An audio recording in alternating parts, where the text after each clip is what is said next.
Hey everybody, Average Picker here. I'm stepping out of my comfort zone in this video. So recently we picked the BoyBilbo81 number 12 Poison Challenge Lock. And it was really only held together with one pin. And that whole dissection video is available there. I don't believe that was the intention of the challenge lock. It doesn't ring true. And so what I've decided to do is that I am going to restore, or put the lock to how it was intended, I suppose. And I don't know anyone that's ever really done that. Maybe some people have, but I want to make a documentation of those alterations and what we are doing as far as fixing it. So the first thing I did, because we want to be as true to the intention of the lock as possible and to its builder.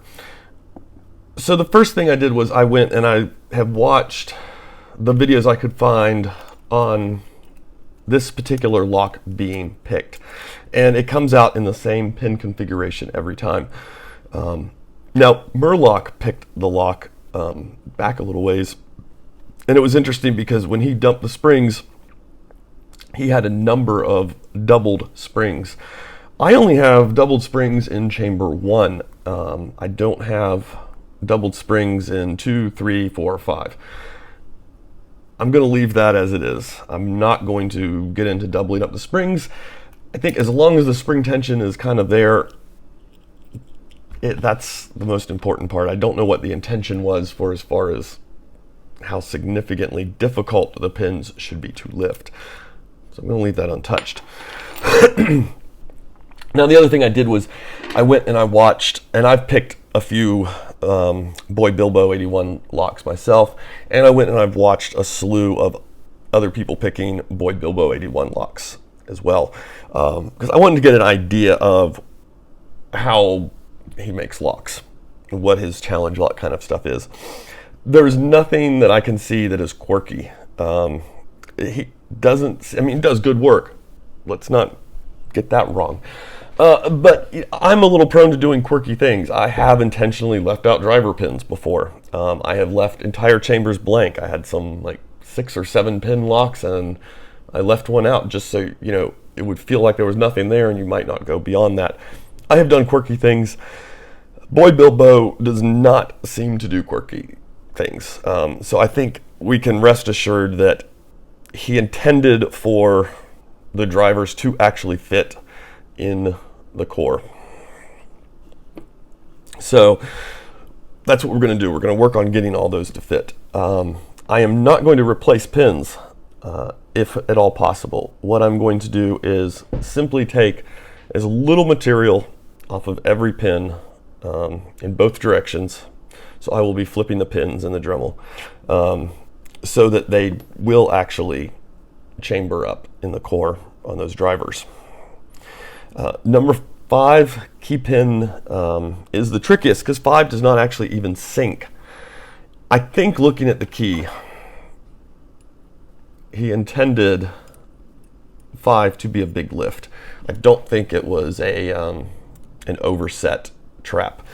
And I'm basing that off the fact of the way the key is set. We've got chamber 4 seems to be guarding 5, which would suggest a little bit that 5 needs to be picked, and 4 is the overset trap. And if we look at the actual lock itself, we see there are serrations in chamber 5, and there's not serrations in every chamber. So BoyBilbo obviously selected which chambers he wanted serrations in. And we look up top, we don't really see anything going on upstairs. The other thing though is our number 5, and we'll look at it closer. Key pin does have a little bit of a lip on it. And I think the intention there is that lip would catch on those serrations. Not a good way to modify this pin. I've been kind of dwelling on it, but I'm going to just do it as easily as true to it as I can. What we're going to do is we're going to take a tiny bit of material off the basic portion of the pin, and then we're going to take a tiny bit off of that little tiny lip that it has on it.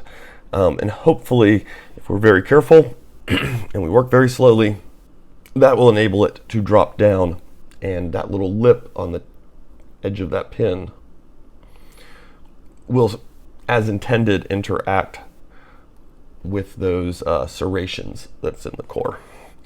So yeah, I'm doing this. I all respect to BoyBilbo81. I'm not trying to fix what I think is your mistake or anything like that. My intention is purely to put the lock at how it seems like it was supposed to be. I'm going to call it a restoration. I'm not sure what else to call it. And I do this with a lot of trepidation. I really do. I don't like the idea of it necessarily, but at the same time, you know, some of these locks float around a little bit and things happen to them.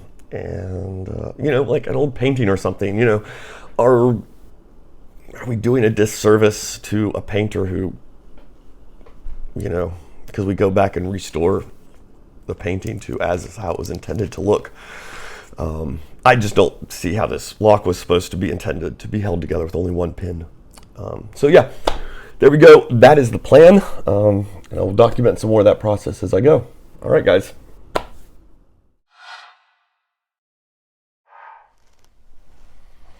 Okay, so here we are. And the first thing we're going to do is fix these drivers so they will actually seat into the chamber, because you can see it just doesn't go. And we're going to take as little material off as possible. So I'm going to try not using a file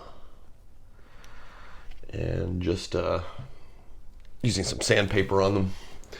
And then what we'll do is probably use a little bit of worn out 600 grain, see where that gets us, and then we will I guess polish it down a little bit, just so it isn't too rough.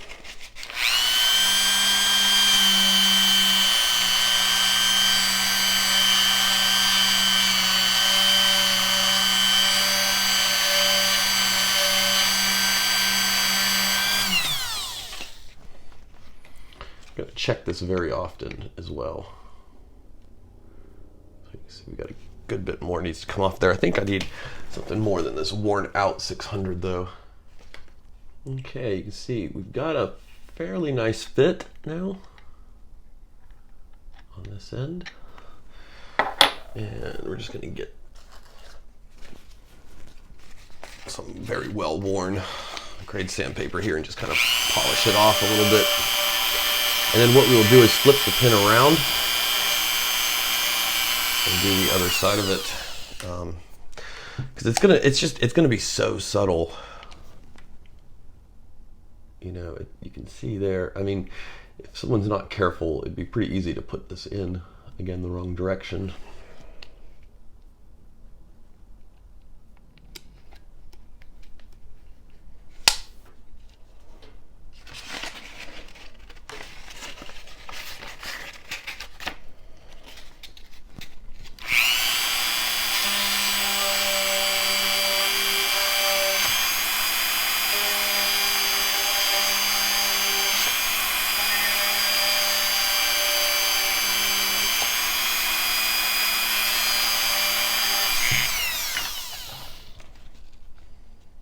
Gonna need to be a little bit more. Yeah, a little bit more. Okay, and it should drop down in there. Well, wow, that's still a little tight.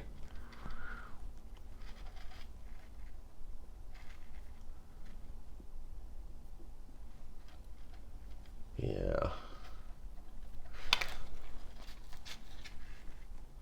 Still a bit tight. Will go in there, but it's actually taking a fair amount of pressure. All right, let's try it now.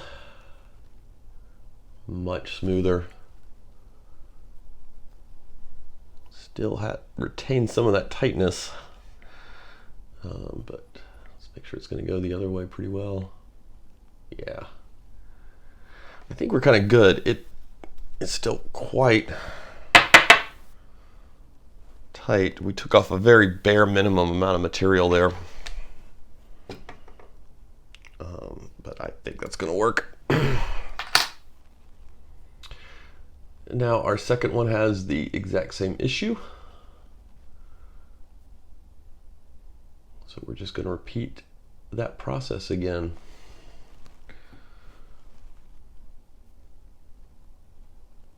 I just noticed there were some marks. Oh, I wonder if this thing has been chucked up before. And that is almost, that scratch there is almost a chuck mark. Could just be, I don't know, it wouldn't be sitting down in there to be a pick mark. Let's say it could be a driver. That's not the case. Anyway, let's do this one. So I'm a little bit more comfortable with how much is going to need to come off from having done that first one very, very slowly. So we are going to use a couple files, very fine jewelry files on this one. And just to make the process a little quicker, because that one did take a while just using the 600 grit.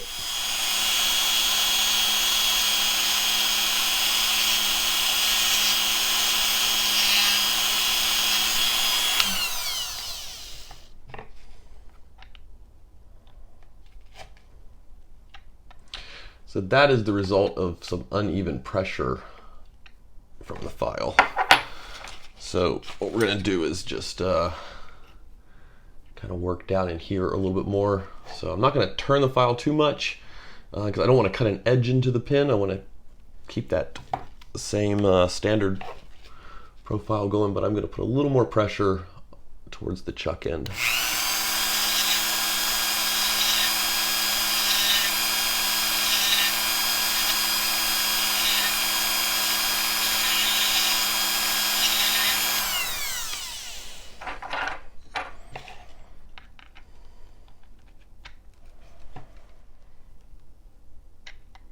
Beautiful, that should be it. All right, we're going to check this one.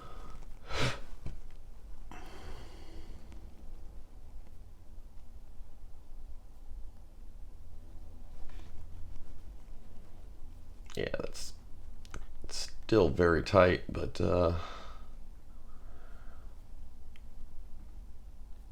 it is going down in there. So that should be setting for us. Okay, so we did not have issues with this one, if I remember correctly. This was the one that had to be picked, yes. And the spool, I think, is actually, even though it's a spool, man, it doesn't fit though. So here's the one conundrum on intention, because I'm pretty sure this is an intentional overset kind of trap, and it guards that back pin. We can see this one sits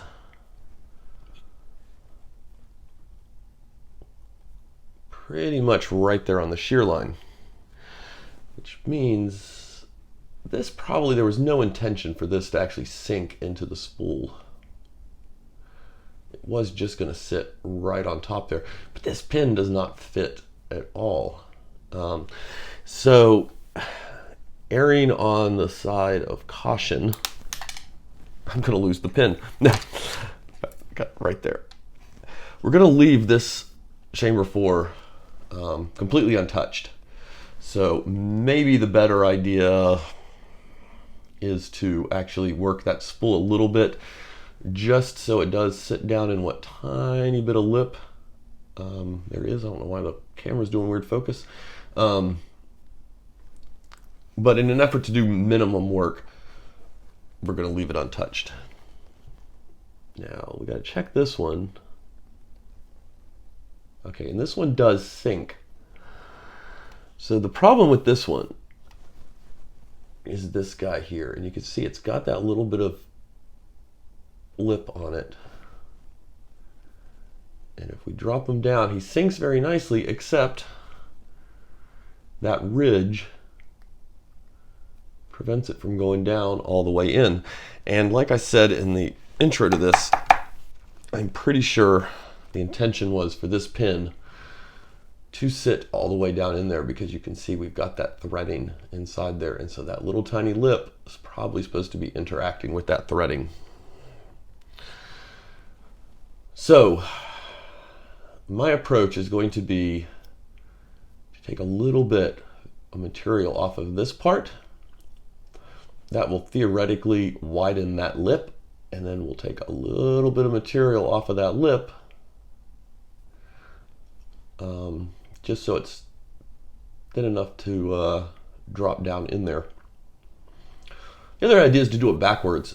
Take that lip down as low as possible and then cut the rest of the pin down. That might be actually a little bit easier just because of the chuck. Yeah, let's see what we do. So yeah, I've decided to do this. We're going to do this in reverse. I'm going to take that little tiny catch down so it will fit in the chamber, and then shape the rest of the pin down accordingly so that lip is still left there. I don't think I have very much to take off.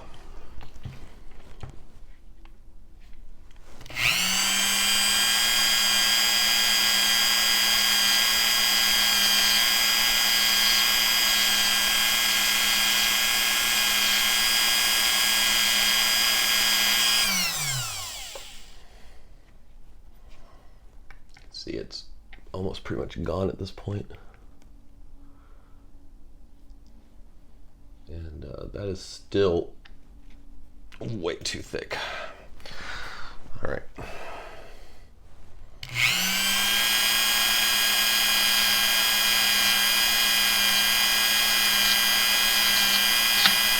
Ooh, that's what I was afraid of. I was gonna make a slip, but we're gonna cut into that anyway, so that can maybe work as our line.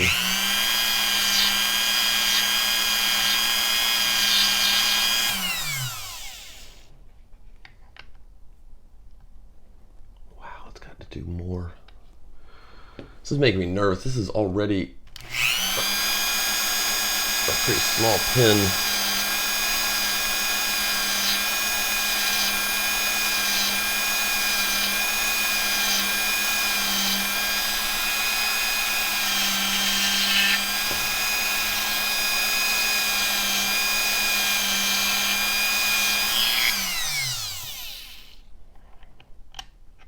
Okay,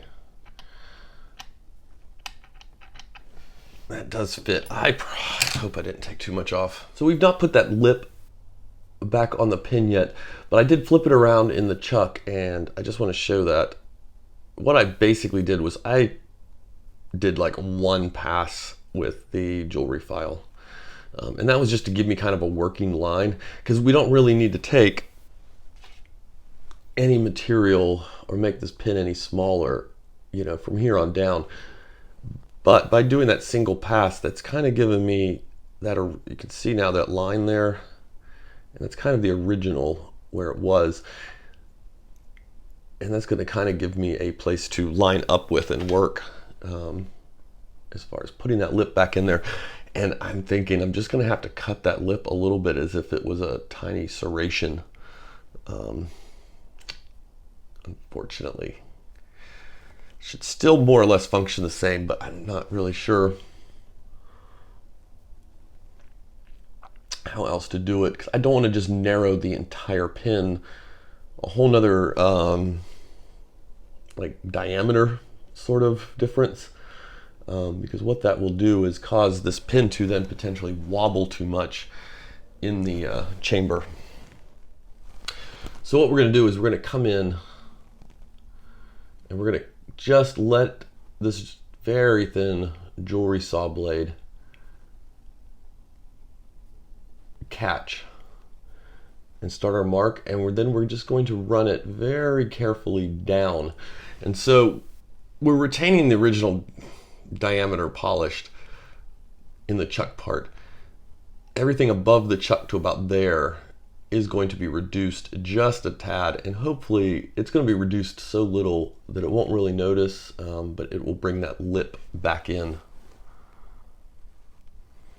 I'm going to let the camera run. I keep changing my mind on this stuff, I know. I'm going to let the camera run. I don't know what the footage is going to look like, and I'm not too worried about it. So if this part's blurry for you, know that I'm looking through the lens of this magnifier, and it's fine for me.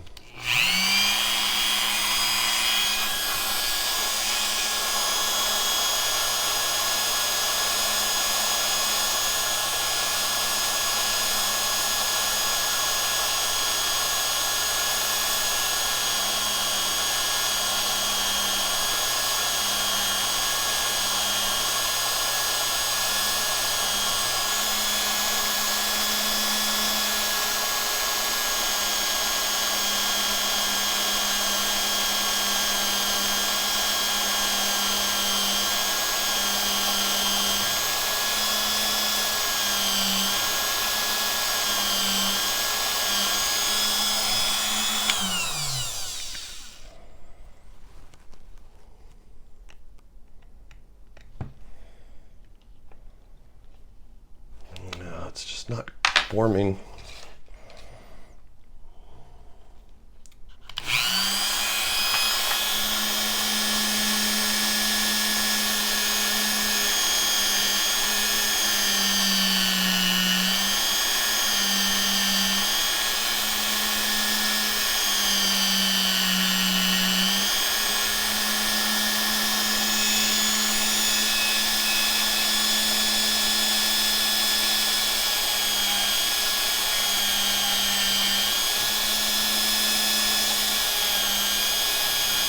There we go.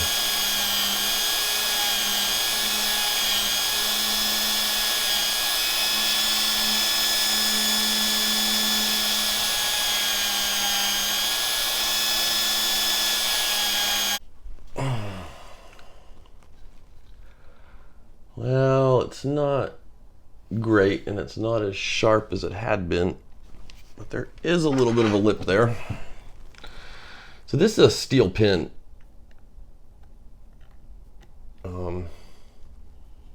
And yeah, everything is quite warm so from working it, and I'm just not sure I'm going to be able to do much better than that. I think if I have anything else to hit this thing with. It's gotten quite hot.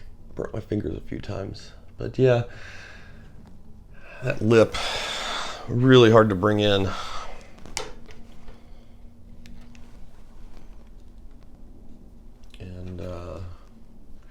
Unfortunately, you can see it was just getting into that spot where I was just getting too uncomfortable with it. Kind of forgot how difficult these steel pins can be to work with. Okay, I did manage to bring out that lip just a tiny bit more. It is not going to be what it was, for sure. And I honestly, at this point, I already went into this some trepidation, and I'm hitting my limit on what I feel comfortable doing as far as the material that's going to come off of it. I want to keep it true to the pin itself, which was obviously selected so to be what it was. So I'm going to put this lock back together now and go from there. So there we can see a little bit more with what we were probably meant to deal with. Those standards are good and sunk. That one never had a problem. It was the only one that had to be picked. And now we've got to get past that slight overset trap there and get a good big lift off of that one. Our key should still be fine. We'll run it through here and let the pins fall out.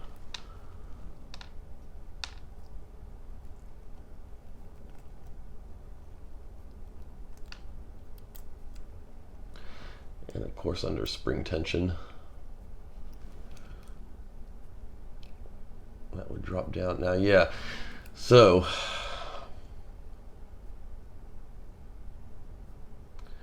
are you as worried about number 5 as I am now that it actually seats?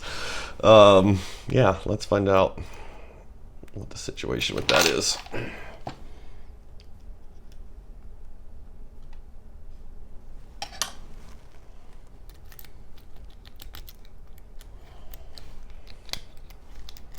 Okay, it does still actually unlock. It does snag as you would expect. Actually, if you put a little bit of weight on the key, kind of down this direction, it doesn't hang at all. It runs that pretty good. It's only if you kind of go the opposite direction, it hangs up a little bit, but it does unlock. So we are good there. Whew.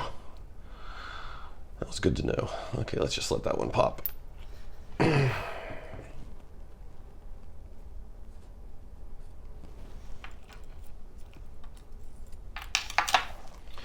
So I did manage to unseat that stuck spring. It's in chamber 3. And that is a double. That is we've got a steel spring going on there. And one of these brassy ones. And that is what we see in Murlock's video, where he showed a close-up.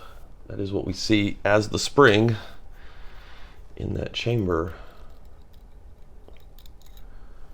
So hopefully I'll be able to get this sucker back in. There we go. Let's do a reassembly now. And our moment of truth. Works great. I will say again, if you put the pressure up on the key, it does hang up and snag some. But as long as you have a little bit of downward pressure, it's lifting just fine. Smooth as can be then. Yes, I had to double check if I put that tailpiece back on. I feel I was going to rip the thing out and gut it. So I just want to do a little wrap up here. Again, I did the best I could, and it does seem to be working. I've not tried to pick it again yet. I just literally came out from the back room with it. But I just want to say, I did not do this as a, like, oh, I'm going to fix your lock, you could have made it better kind of thing. This was not what I'm looking at the pins and thinking, oh, here's how you could have made it better. This was about putting the lock to its intended way, I guess. And I did it in absolutely good faith and to the best of my ability. I can honestly say I tried my best to be respectful to it, and yeah, it was all done in good faith. If anyone has a problem with doing this, like, I know it's not, on one hand you're like, it's just a lock. On the other hand, somebody did take the time to craft and think out these challenge locks, you know. I mean, part of me, you know, it's like, well, it's just a lock, whatever, you know. And part of me is like, no, somebody put time and effort into that, and that needs to be respected. If anyone has an issue with this, I guess, let me know in the comments, and I won't do it again. This to me was not about a repair job necessarily, even. This was just about, yeah, putting it to what it was supposedly intended to be.